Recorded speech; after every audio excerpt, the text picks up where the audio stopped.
अस्सलाम वालेकुम। जब भी आप पुरानी मशीन से उकता जाएं कि ये धागा तोड़ती है, ये मोटे कपड़े पर चलती नहीं है, हम इसको चेंज कर लेते हैं, तो ये कभी भी ना करें। इस मशीन को फेंकने से पहले आप इसको ये इंजेक्शन ज़रूर लगवाएं। ये वो इंजेक्शन है जो इसमें एक पावर डाल देगा। मशीन धागा क्यों तोड़ती है, सबसे ज़्यादा पूछा जाने वाला सवाल। आज पहले हम इसी पर बात करते हैं। देखिए, इसमें पहली बात यह है कि मशीन धागा क्यों तोड़ती है। मेन मसला धागे का है। पहले आप धागे को चेक करें। ये ना हो कि मसला सारा धागे में हो और आप मशीन को कभी किसी कारीगर के पास भेज दें और कभी किसी कारीगर के पास, या अगर आप थोड़ी बहुत सेटिंग इसकी खुद करना जानती हैं तो खुद करने बैठ जाएं। ये देखें, ये मशीन का नया धागा है, मतलब ये मैंने नई नलकी ली है और ये मेरी पुरानी है। अब ये इधर घर में पड़ी है तो आपको दूर से देखकर अंदाजा हो रहा है कि ये नलकी पुरानी है, लेकिन अगर यही नलकी दुकान पर साल, 1.5 साल, 2 साल पड़ी रहे, ये इसी पोजीशन में होगी क्योंकि उन्होंने इसको डब्बे में बंद करके रखा होगा। लेकिन जब हम वो धागा यूज करेंगे तो मशीन बार बार धागा तोड़ेगी, क्योंकि ये धागा ही कच्चा है, ये 1 मिनट में टूट रहा है। अब इसमें मशीन का तो कोई कसूर ही नहीं है। हमने जब भी ये मसला हल करने का सोचना है, पहले हमने धागा देखना है कि मेन मसला धागे में है या मशीन में। अब यही देखें, ये फ्रेश नलकी लेके आई हूँ और कोशिश करें कि नलकी भी उस दुकान से लिया करें जो ज़्यादा चलती हो। कुछ दुकानें ऐसी होती हैं जिनका स्टॉक साल 5 साल से पड़ा होता है। अब हम उधर से जब भी लेकर, तो ये देखें, ये टाइम लेगी। ये मैं पूरा जोर लगा रही हूँ, ये देखें निशान पड़ गया है, लेकिन ये धागा नहीं टूट रहा। ठीक है, और वो 1 मिनट में टूट रहा था। पहले हमने ये मसला हल कर लेना है कि हमारा धागा अच्छा हो। उसके बाद हमने ये चीज़ देखनी है, ये वाला हिस्सा। अच्छा, अक्सर मशीनों में ये वाला हिस्सा इस जगह पर होता है, लेकिन मेरी मशीन में ये वाला हिस्सा इस जगह पर है। अगर हमने इसी तरह ये देखें, अब हमने जब इसमें धागा डालना है तो कैसे डालना है, पहले हम इस चीज़ में डालेंगे। मैं दोबारा बता रही हूँ, परेशान मत होइएगा। ये अक्सर लोगों के सिस्टम इस जगह पर होता है, लेकिन मेरी मशीन के सिस्टम इस जगह पर है। अब ये देखें, ये हमने इधर से धागा लिया। अब इधर से ये देखें, ये धागा सॉफ्टली चल रहा है। आप इस जगह पे भी इस धागे को डालकर देख सकती हैं। ये देखें, अब ये धागा आराम से चल रहा है, ठीक है ना।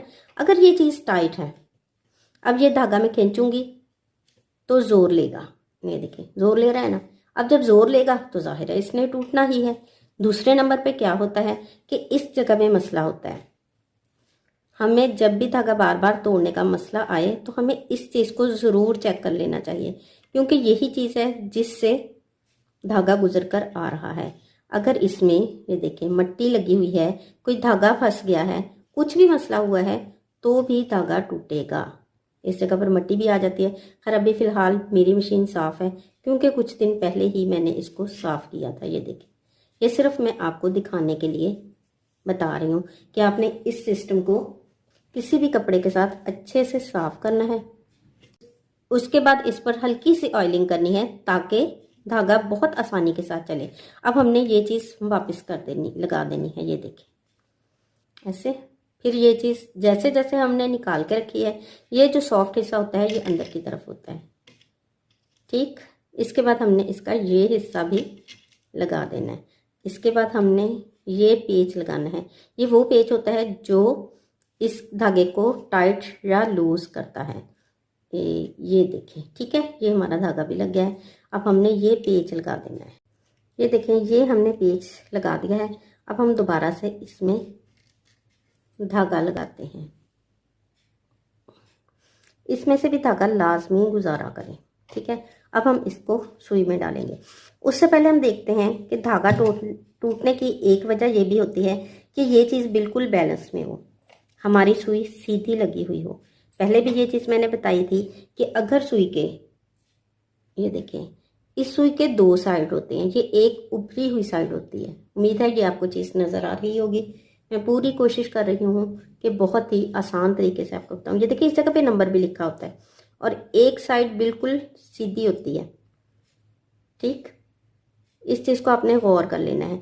अच्छा, दूसरे नंबर पे ये चीज़ देखा करें कि जो सुई ओरिजिनल होती है ना, उसके इस जगह पर कट अच्छा होता है। ये जो कट है ना, इसमें हल्का सा लगा हुआ है, ये चीज़ अच्छी होती है। और जो आजकल 2 नंबर सुइयाँ आ रही हैं उनमें ये चीज़ नहीं होती। इसमें ये चीज़, इधर भी एक कट होता है, इधर जाके सुई की पोजीशन और होती है, इतने हिस्से में सुई की पोजीशन और होती है। या फिर एक दो मखसूस ब्रांड जिनका मैं अब नाम तो नहीं लूंगी, लेकिन आप समझ जाएं कि जो अच्छे ब्रांड हैं सुई हमेशा उसी की लें। उसके ऊपर इस तरह उनकी अपनी मोहर कह लें, स्टैंप कह लें, जो भी कह लें, ये चीज़ नंबर लिखे हुए होते हैं, वहां से पता चलता है कि ये सुई ओरिजिनल है। अब हमने इस सुई में धागा डालना है। अगर तो आपकी नज़र सही है तो आप तो यकीनन वैसे ही डाल लेंगे। मेरी नज़र अब काफ़ी कमज़ोर हो गई है, तो ये मैंने एक खूबसूरत सा पीस लिया है। ये देखें, अब इसमें ये चीज़ होती है कि जब आप इधर से डालेंगे ना, ये हमें खुली चीज़ मिल गई, ठीक है। आपने इसके अंदर धागा रखना है और इसको ले आना है वापस। ये हमने सुई में धागा डाल लिया, ठीक है। बाज़ दफ़ा या तो धागा लूज हो, या जो बिगनर्स होते हैं उनको आइडिया नहीं होता, वो मैंने अक्सर देखा है कि इधर से धागा डाल लेते हैं, इधर से। ये भी गलत तरीका है। धागा हमेशा बाहर की तरफ से डालना है। आज मैं सिर्फ एक ही टॉपिक पर बात करूंगी। अच्छा, अब देखें मसला क्या होता है। ये धागा भी हमारा ठीक है, ये चीज़ भी हमारी बिल्कुल ठीक है, धागे की रफ्तार हमारी बिल्कुल ठीक है, सुई भी हमारी बिल्कुल ठीक है, फिर भी मशीन धागा तोड़ती है। क्यों तोड़ती है? कि इसको ऑयल की ज़रूरत है। अगर हम इसकी ऑयलिंग नहीं करेंगे तो ये खुश्क होके धागा ही तोड़ेगी और क्या करेगी। ये देखें, जिस तरह इंसानी ज़िंदगी के लिए ऑयल की ज़रूरत है, उसी तरह मशीन को भी ऑयल की ज़रूरत है। अब मैंने ये इंजेक्शन में क्यों डाला है? मैं वैसे भी इसको दे सकती थी। मसला ये है कि जब हम इंजेक्शन में डालते हैं तो वो फिर उस पॉइंट पर ऑयल जाता है जिस पॉइंट में हम भेजना चाह रहे होते हैं। ये देखें, कोशिश कर रही हूँ कि वीडियो को जूम करके आपको दिखा सकूँ। ये देखें, एक एक कतरा उस जगह पर जा रहा है जहां हमें जरूरत है, ठीक है। ये सारे जो हमने जहां जहां ऑयल देना है, हम इसी के साथ इस ऑयल को देंगे, इससे हमारा ऑयल ज़ाया नहीं होगा। और ये देखिए, थोड़ा सा भी उसके अंदर जरा था तो इसी के साथ वापस आ गया है। हम मशीन को ऑयल इसके साथ भी दे सकते थे। मसला ये कि हम इस जगह से कट लगा लेते हैं, फिर ही इसमें से ड्रॉप निकलता है, वैसे ये बंद होती है। अब जब हम इस जगह से कट लगा लेते हैं या सुई के साथ सुराख कर लेते हैं, फिर जहां हम रखते हैं वो जगह ऑयली हो रही होती है और उतना तेल हम यूज नहीं करते जितना तेल हम ज़ाया कर लेते हैं। चलिए, अब मैं कोशिश करती हूँ वो सुराख दिखाने का जिधर तेल देना ज़रूरी है। ये देखें, इस तरह, ये देखें, ये मशीन और ये इसके साथ ही ये इसके साथ ही सुराख। अब हमने मशीन को इस तरह घुमाना है कि एक पेज ऊपर आपको एक सुराख नज़र आ जाएगा। आपने सारा ऑयल उसी होल में डाल, ये देखिए, ठीक हो गया। अब हमने क्या करना है कि इसके अंदर रखते हुए इधर हमने ऑयल लगा देना है, लगाना है।